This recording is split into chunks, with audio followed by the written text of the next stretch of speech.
There's a comparable drug, but it's non-prescription, called berberine. So berberine is a really interesting compound. Its actions very much mimic metformin. So let's talk about berberine for a second. Berberine actually comes from various plants and tree bark.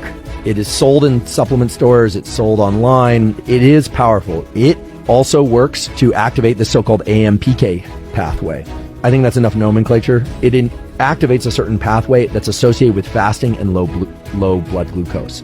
The effects of berberine are, as far as I can tell when looking at the literature, are very similar, if not identical, to metformin. Berberine, not surprisingly, has very strong effects in lowering blood glucose. There are 4 studies on this.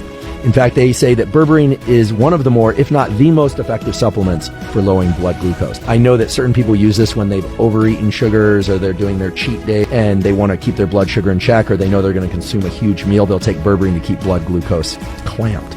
It actually lowers cholesterol. It acts, remember, on the liver, and the liver is involved in cholesterol metabolism. So it seems to lower total cholesterol. I find it amazing that these compounds exist. You've got this prescription drug metformin, and then you've got berberine, the stuff from tree bark, and they have effects that are essentially equivalent to one another.